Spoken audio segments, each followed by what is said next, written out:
Now for our next conversation, please welcome back moderator Leanne Jackson and panelist Kadeen Ellis, actress, author, health advocate, and entrepreneur. Dr. Angelica Jeter, health equity scientist and expert, impactful collaboration. And Dr. Hassan A. Teta, CEO, Human Care Technologies, and author.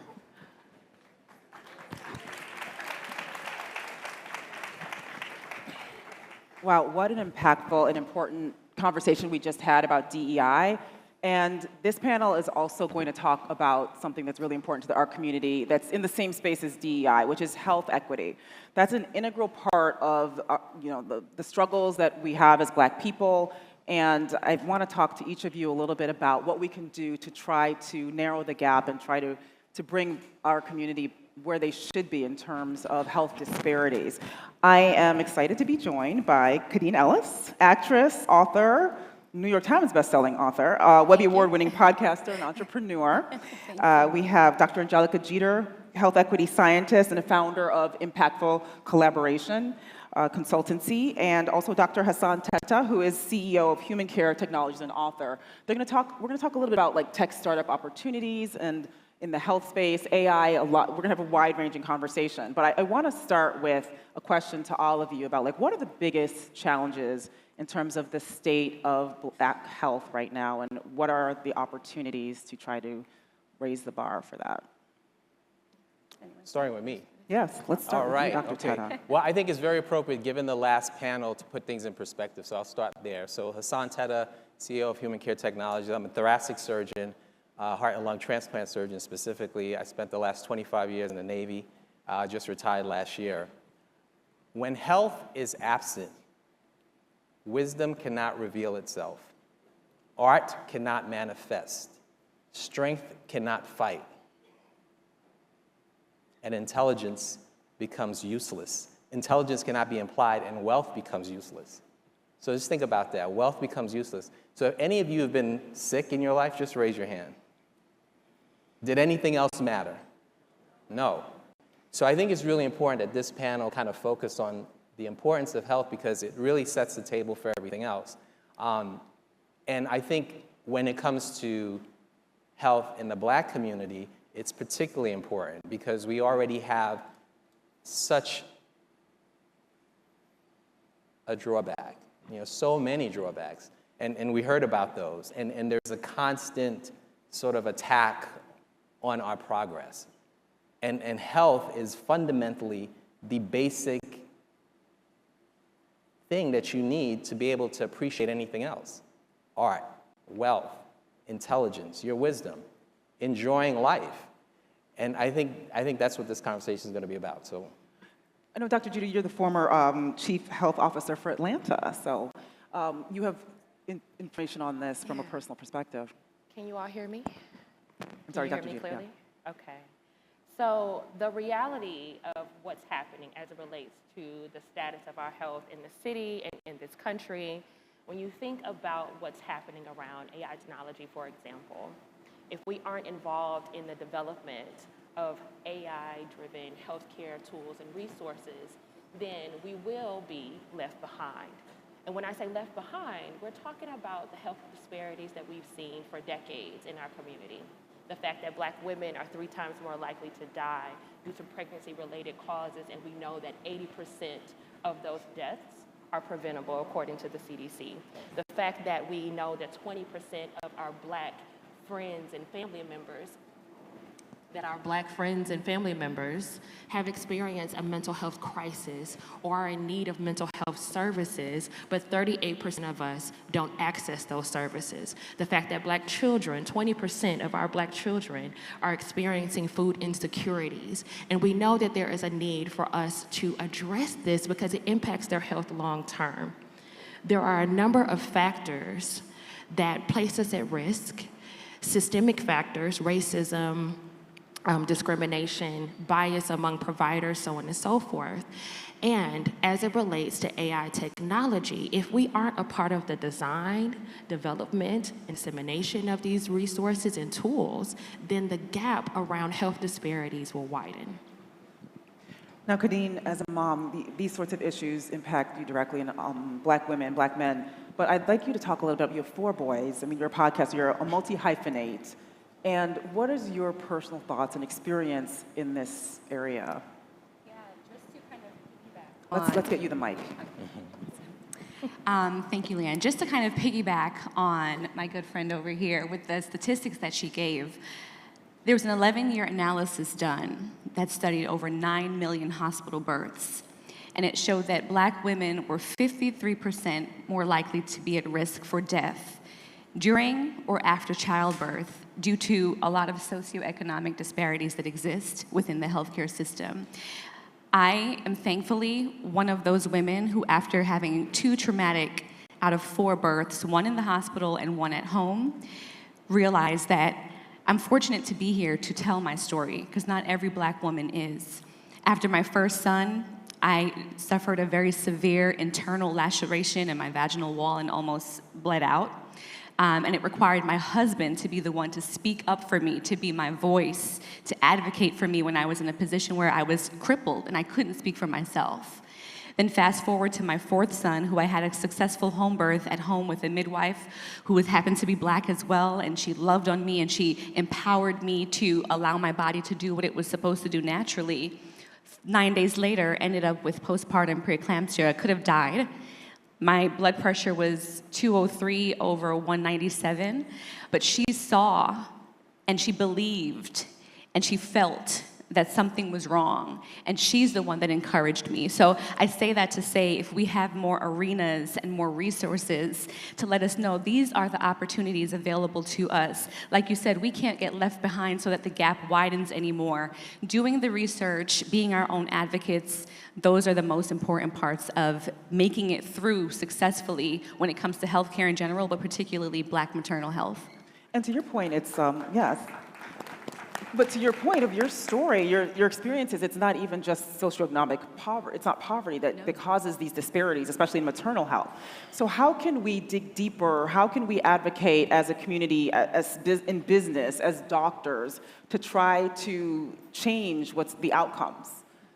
Yeah, that's a great question. I want to just share this with the audience because I think it answers the question and segues into it. The other day, I got an invitation from a patient that I operated on. African-American woman. She was 88 years old when I operated on her. I just got her daughter to send me an invitation for her 100th birthday party. Wow.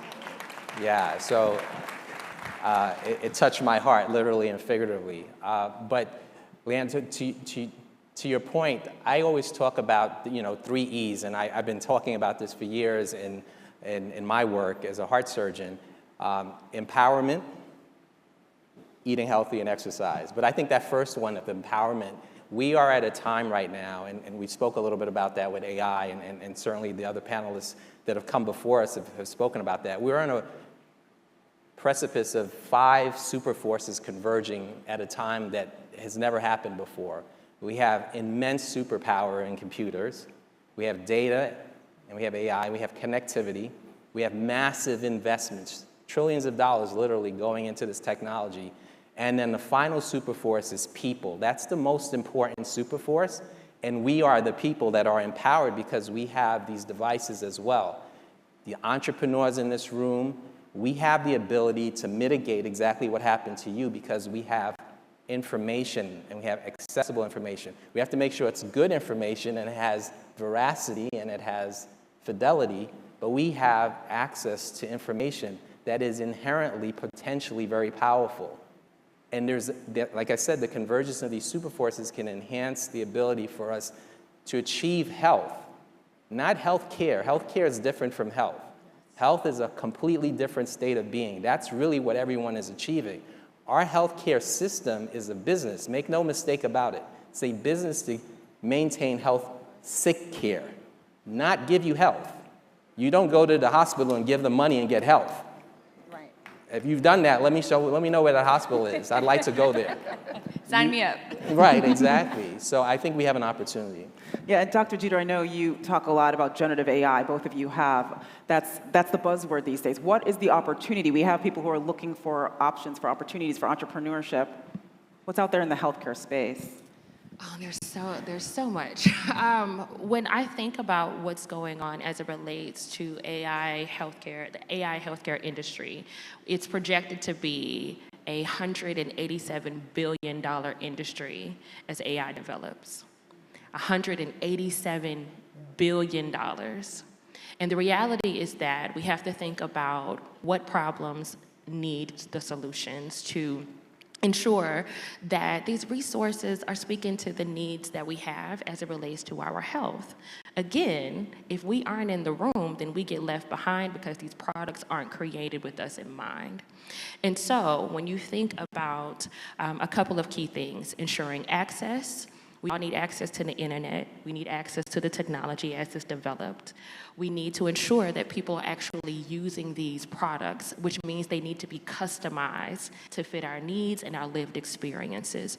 We also need to think about sustained engagement with these tools and resources. So if you can fill the gap as it relates to access, utilization, and sustained engagement, there's an opportunity for you to be a part of this $187 billion industry. The other thing that I would want us to think about is who is making the decision and how can you be a part of that? How can you be intentional about getting engaged with these companies who are leading the way as it relates to AI, healthcare, industry, and technology? I guarantee you that a lot of us are already behind. And we need to embrace it because AI isn't going anywhere. But there is an opportunity for us to inform the development of these tools and resources. Is there a way for the community to take advantage of what's already out there in terms of AI, in terms of the internet, digital space, to better their own health? Absolutely. I'll add on to that and I'll pass it off. So we've been having a couple of conversations about the long-term health effects of stress, right? How many of you in the past week have felt stressed? Just raise your hand. That's more than half the room. How many of you have experienced burnout? At least that is almost everyone in this room, right? I'll raise my hand as well. The reality is that we need to be able to think about our health sooner rather than later. I was Chief Health Officer of Atlanta. I led the pandemic coordination team on behalf of Mayor Bottoms in the city to protect the health of everyone in this room if you live in Atlanta. And during that time, I woke up one morning and could not feel the right side of my face, and my right arm began to go numb. And I had to be rushed to the emergency room. And the reality is that those warning signs for what I was experiencing started way before that moment. Black women between the ages of 24 and 34 who have high blood pressure, they are more likely to experience a stroke as they age. I was 34 years old when that happened to me. We have to pay attention to what our body is telling us. We can use AI technology to find providers who look like us, who understand us. We can use AI technology to engage and find resources and get education and figure out what some of our signs and symptoms are. We can use AI technology to connect with modern and traditional providers to ensure that we have a comprehensive approach to our health. But we cannot use these tools without also connecting with our community, without telling people what we need, without having some real conversations and tapping into ourselves and understanding exactly what we need. Thank you. Kadeen, just to pivot just slightly, but also in the same vein, stress, dealing with that as a mom, as an entrepreneur, but also the mental health aspect, which goes hand in hand. Yeah. How do you deal with that yourself? Do you have advice and counsel for our audience? Yeah, for sure. I think nowadays we hear mental health being thrown out, whether it be in social media or forums like this. It's not a catchphrase. It's an actual thing. And I think the beauty in being in forums like this where we can share our stories is that there's a commonality and a relatability and a beauty in the struggle that we all share, essentially. So I think mental health for us as a population should really exist as a safe space for us to be able to love on each other, to voice how we feel, to not have judgment. You know, I had moments with my husband at home where I'd be like, tell me how you feel about this. And then he'd tell me how he felt about it, and I'd be like, man, you're just complaining. Like, that's not valid. But you can't downplay how someone feels in that moment.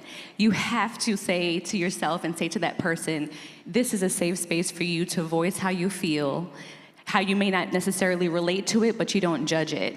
And creating more forums and arenas like this for us to share our common stories really allows us to connect more, because you realize the things that you stress about from a mental perspective, sometimes you're not the anomaly. It's a common thing that we all deal with. So really being able to disconnect, you know, from life a little bit, that's something that helps me. Putting my phone down sometimes, it's as simple as that. You know, not having access to me as readily available.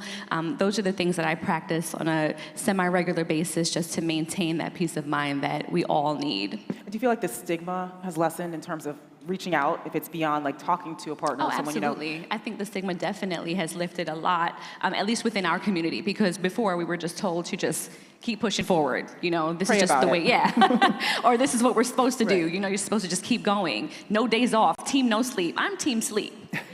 I'm team take a nap. I'm team disconnect, you know? So if the Wi-Fi's not working, great, because no one can get in touch with me. So leaning on those moments, I think, are the God-given moments that he tells us, now's the time to reset a bit and focus on yourself. And I'm interested in some like analog advice that we can give. When we're talking about the generative AI, we're talking about doing the research, being your own advocate, having others be an advocate for you. But what are some also things that we can do that are sort of basic steps? You're a heart surgeon. You've been a chief health officer. I think you said it right. You know, all of the tools that we're talking about with AI, they're just tools, right? At the end of the day, it really has to be individual agency, I think. That's very important. You know, as a heart surgeon, as a physician, public health, official, mom, you always tell your children, you tell your patients, you tell your colleagues, you have to take responsibility for your health. And I always do that. Willing is not enough. You have to do, So it's really important from an analog standpoint that when you talk about what's the opportunity, I think, again, we have this power of information, which is very important. But you are all brilliant people sitting in this audience. Think about the gaps that you have noticed with respect to that chasm that exists between healthcare and health in your community. You have the ability to make a difference in that space.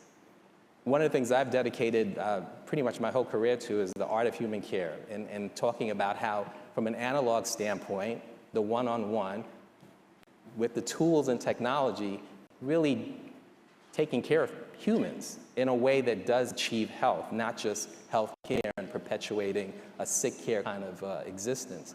And I think that's really important, empowering more physicians to have that kind of ethos, to have that mandate, to have that responsibility, and sometimes teaching them how to do that. It's not inherently clear. That will address mental health. Most of the people that come to see patients, we know this, right, in doctor's offices, they'll say my toe is hurting or my knee's hurting, but they're just lonely, they're depressed, and they have other issues.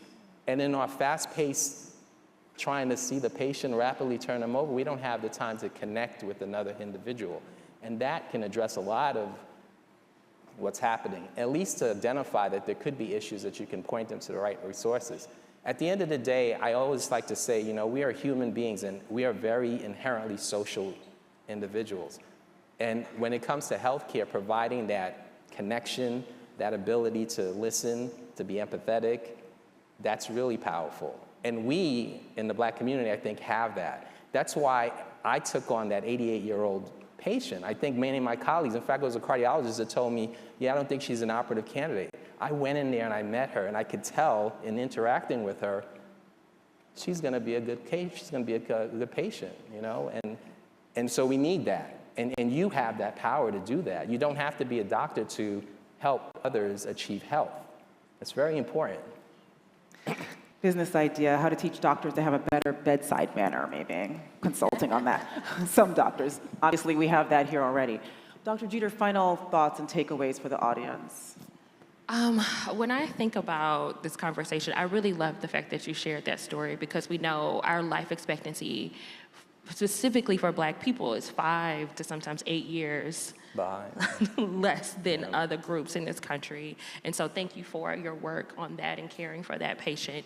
My final thoughts are around the opportunity to support Black-owned businesses, innovators, and leaders who are in this space and who are doing this work, especially as it relates to health. I recently had the opportunity to share my journey in Behold magazine out of Fort Worth, Texas. This magazine and the editor, Lisa C. Williams, she does phenomenal work in sharing wellness resources and information and highlighting leaders who are in this space. Another group is Our Village United, based out of Atlanta, Georgia, led by Dr. Key Howman. We need to find leaders, educators, innovators who are doing this work and to support them and collaborate with them. I guarantee you, if you met 3 to 5 people today, you will be able to find someone who is doing the work that you're looking for, but we have to be intentional about connecting and supporting each other. The last thing that I will say is be intentional and take responsibility for your own health. We cannot continue to operate and work in spaces that are toxic and exhausting and they deplete us. We also, when we become CEOs and founders, because that was never my plan, we have to be intentional about owning our health and making a very clear plan on how we prioritize ourselves and put ourselves at the top of the to-do list. Thank you, Dr. Jeter. And Kadeen, you probably were going to say something else, but I also want you to give a shout out for the celery juice that we were talking about before. Yeah, I still haven't tried it. You know, I was heavy on celery juice for a minute, and then I did this blood panel that told me things I was allergic to, and celery is kind of like moderate for me, so I had to pace myself with it. Backing off of that. Okay. We're backing off the celery juice, y'all. But to just close out, first off, thank you all so much for the wealth of knowledge that you've had here on the panel. I know I can say that I've learned a lot today as well, but I just implore everyone to really, like you said, take your health into your own hands. You cannot rely on anyone else to do it for you. And in those spaces and those forums where we may not feel welcome, at this point, I'm kicking doors down. I need the information. I'm saying I'm here. I'm no longer going to pass off certain ailments and certain chronic diseases as things that just run in the family. I personally, with my husband, with our boys, are really just trying to practice a day-to-day lifestyle, so we're not waiting until health and healthcare have to merge, but not in a fortunate way. Thank you. Good points. Excellent points by everybody. I really appreciate it. And as the panel said, we implore all of you to be advocates for your own health when you're out there in the world. Thank you. Thank you.